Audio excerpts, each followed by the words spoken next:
Mom, what's that over there?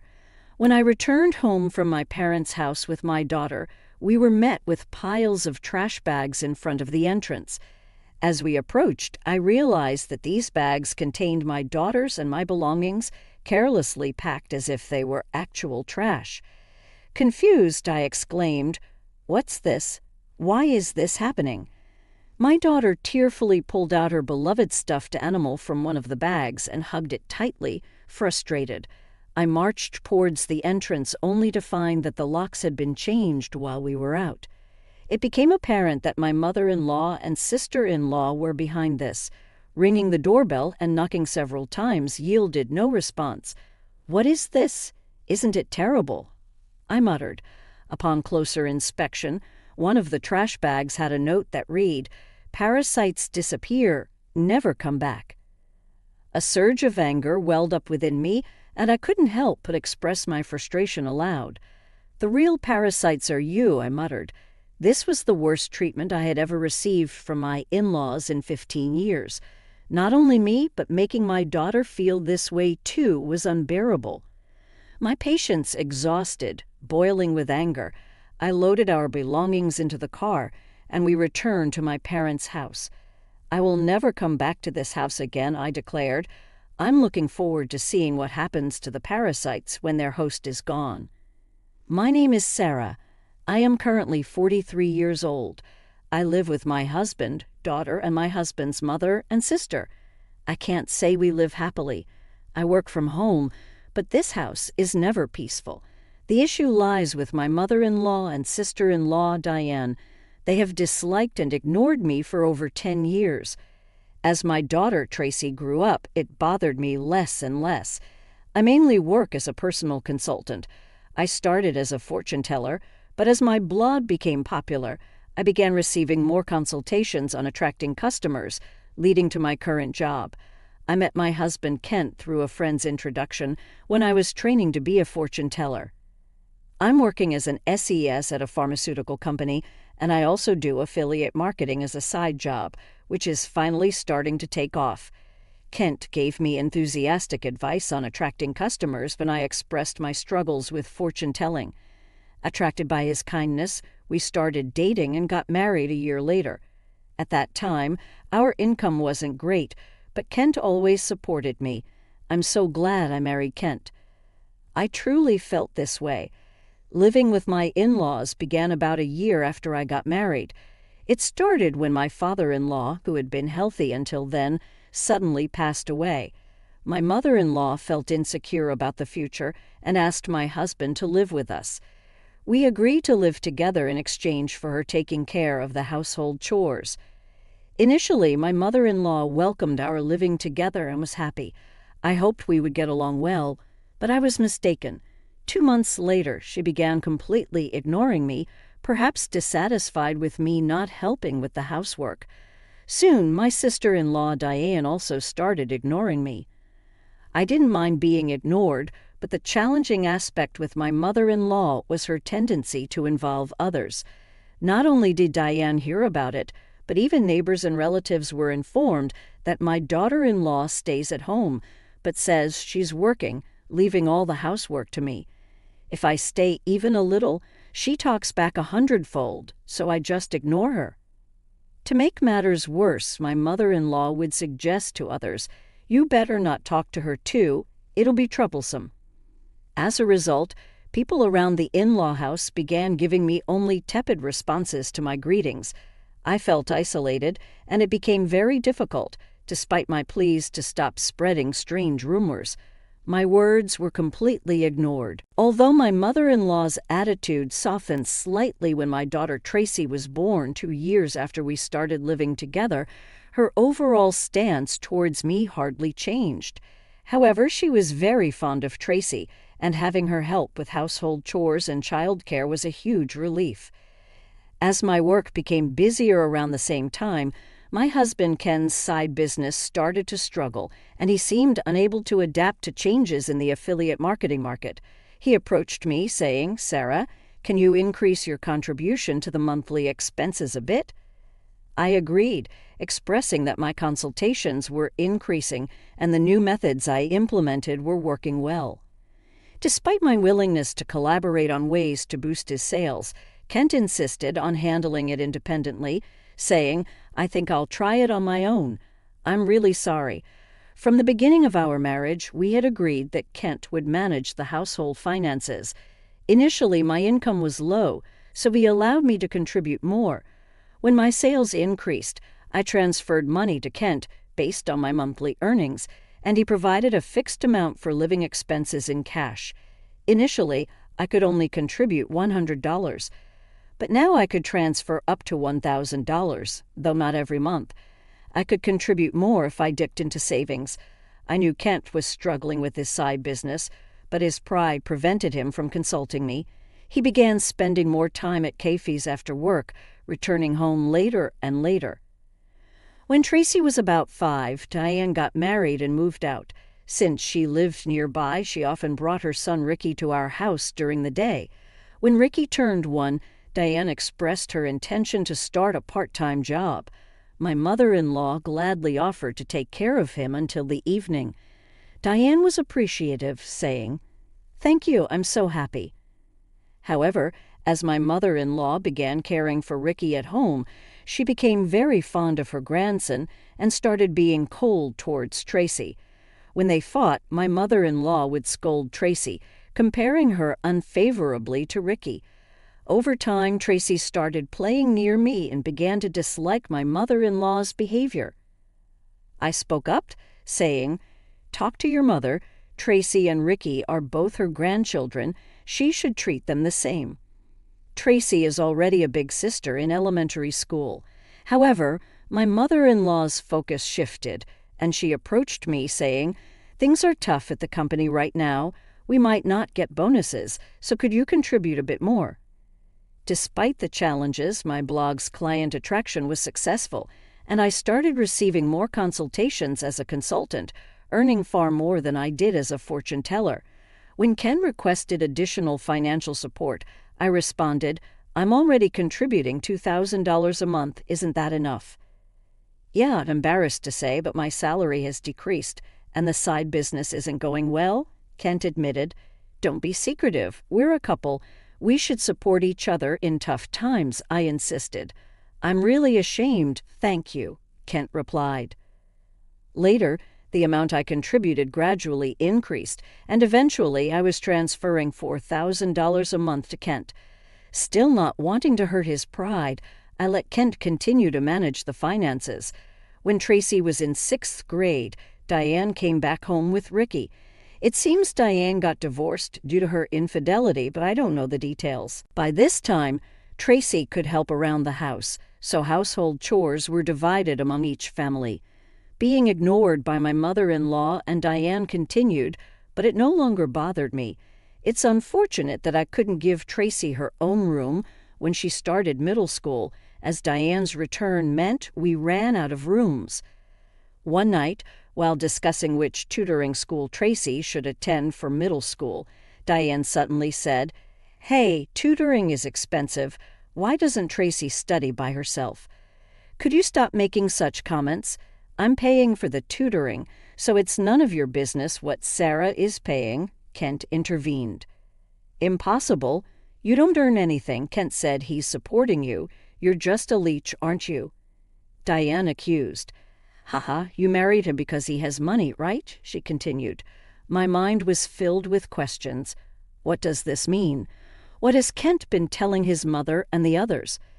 Kent is the one supporting this house financially. It's about time we put an end to the parasite's lifestyle, Diane proclaimed. "I feel bad for Tracy, but if we pay for her tutoring, we won't be able to pay my compensation," she reasoned. "Are you saying our house is paying for your compensation, Diane?" I questioned. Kent said he would pay for it. "You should spend your money on Ricky," Diane suggested. I began to understand the deception and felt my anger rising. My husband had always managed our household finances, and my mother-in-law had taken care of the household chores and childcare until Tracy grew up, so I thought they knew I was also contributing to the household expenses. Is Kent bearing all the expenses of this house, including your living expenses and the compensation Diane is supposed to pay?" I demanded. "Be quiet. It's only natural for a family. You're the only outsider here, not related by blood, and yet you act as if living here is your right. It really makes me angry," my mother-in-law snapped. "What you contribute is barely enough for your own food expenses. You hardly have any income, and yet you're so arrogant," she continued. I could feel my body trembling with anger. I could see Tracy on the side, looking like she might cry. I knew Kent had a lot of pride, but I never thought it would be this bad. Certainly, in the beginning, Kent was paying for the living expenses and pocket money for my mother-in-law and Diane, but I had started contributing as well, and now we were living on my income. I needed to talk to Kent properly. Around midnight, Kent came home, drunk and seemingly cheerful. "Can we talk? I didn't know you weren't getting any money from your mother or Diane. They said you're covering all the expenses of this house." "About that, my bad. It's a matter of pride as a man, you know. When we started living together, I was paying for everything. There wasn't a right moment to say you were also paying, and in front of the family. Let me be the eldest son a little, please," Kent explained with a light-hearted tone, as if in a comedy sketch. "Oh, that's right. I'm going to come in this Saturday. I'll be gone for a week. Take care, Sarah. I got invited to a seminar in Komen by a friend I'm doing a side business with. I'm going to make it a success, so cheer for me." With that, Kent laid down on the mat in a cheerful mood and soon started snoring.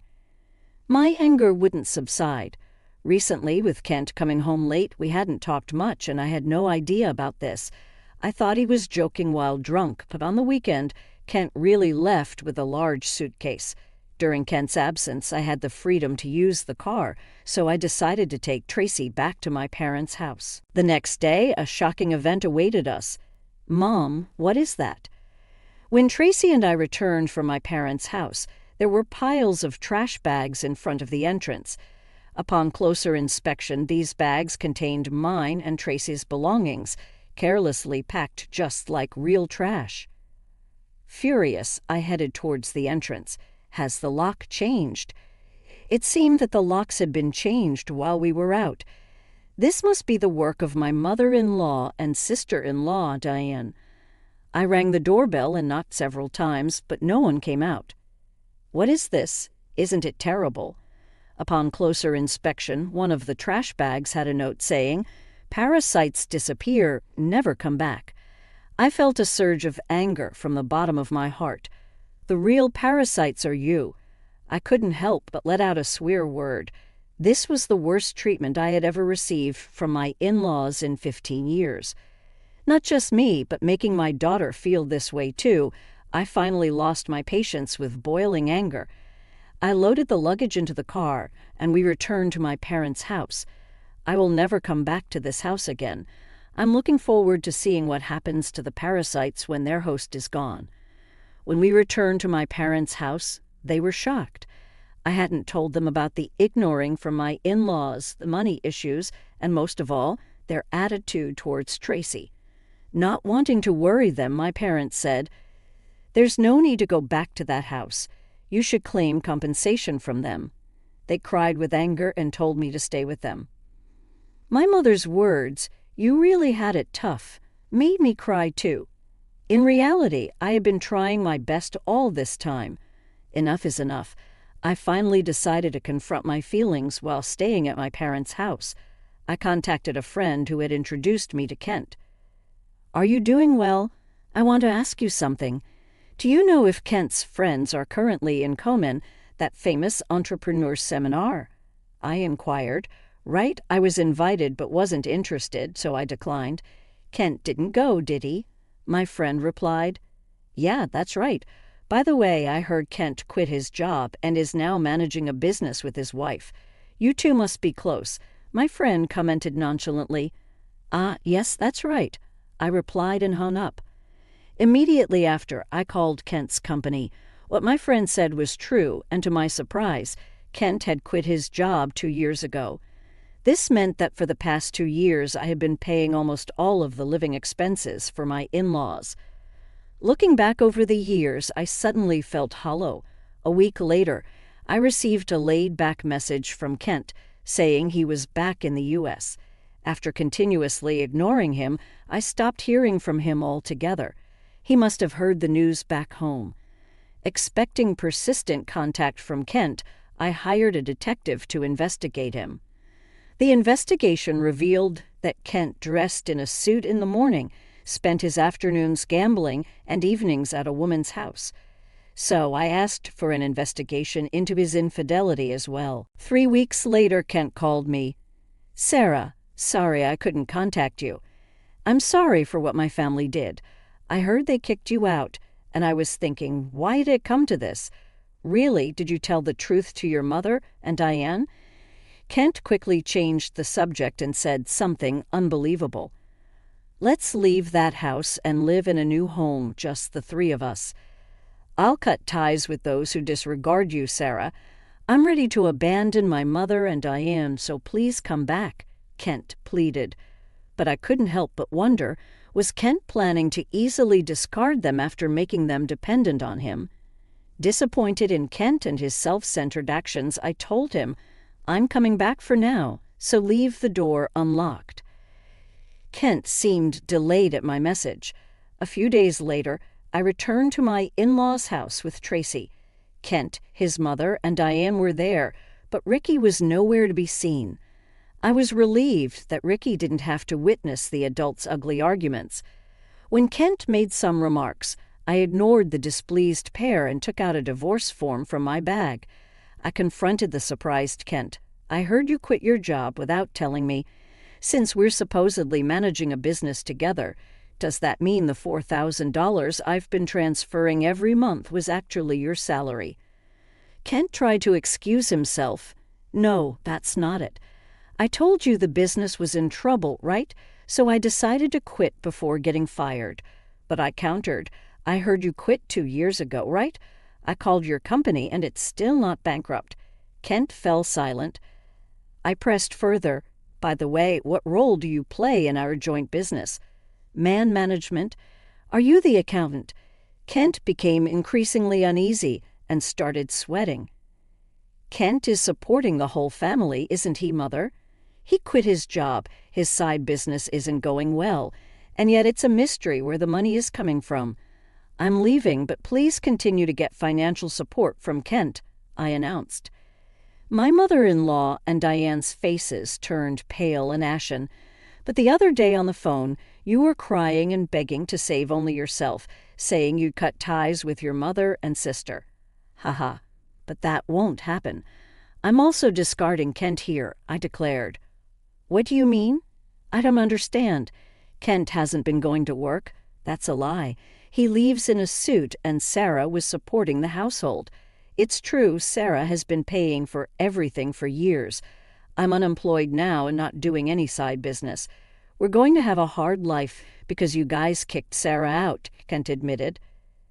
"We could have had an easy life without working if you hadn't done anything unnecessary," I accused. "What do you mean by that? You were planning to abandon us, weren't you?" Kent's response ignited the fury of my mother-in-law and Diane. As the three of them caused a commotion, Tracy and I began to take action. I came to pick up some forgotten items. I took a cleaning robot bought within the last 6 months, an expensive microwave favored by my mother-in-law, and the beauty device Diane had gotten from Kent. "Wait, that's mine. This is mine since I bought it with my money, or you can pay me back for it." Diane fell silent at my words. Then I searched for and gathered my belongings from their rooms. The belongings they had put out did not include my expensive brand bags and accessories. "Why are you taking that too? This is mine," they complained. I ignored their complaints and sweet talk.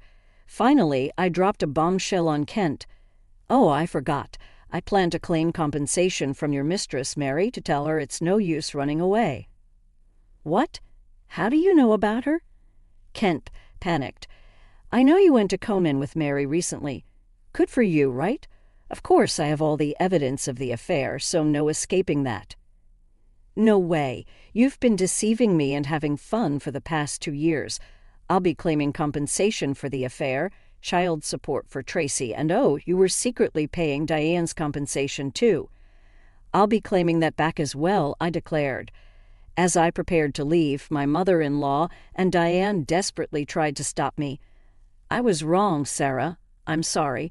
We just believed what Kent said. We can't live without you. We'll do anything. Please help us. I can't pay you back for the compensation. I'm sorry, too. I apologize for everything. You'll forgive us, right? They pleaded. I couldn't help but laugh at their foolish faces. They finally realized who had been supporting their lifestyle, realizing too late that their non-blood-related support was gone. Just ignore these people, Mom. Let's go home. Yes, that's right, Kent. You'll be hearing from the lawyer soon. Please take care of it. Leaving a dejected Kent behind, we returned home with the items we had collected. Later, my divorce with Kent was finalized, and I demanded compensation through a lawyer. I received numerous apologies and pleas for reconciliation from my mother-in-law and Diane, but I ignored them all. Surprisingly, there was still some inheritance left from Kent's father. The fact that they had been living off my money without using their own angered me again. However, the inheritance wasn't enough for the compensation, and ultimately they had to sell the house to make a lump sum payment. Naturally, this included the compensation I had been paying for Diane after selling the house. I don't know what became of Kent's family. I hope Kent can take care of his family, but ultimately he will choose his path. I also claimed compensation from Kent's mistress, which led to an unexpected revelation. Through the lawyer, I informed her that Kent was unemployed and I had been supporting the family. Kent had deceived her, claiming he was an entrepreneur with a successful business, and they broke up after an argument. Tracy and I moved to an apartment, and I was able to give her the room she had longed for. I don't think my 15 years were wasted, but sometimes I wonder if I should have made a decision when I started being ignored. Now I feel happy that my home is a peaceful place.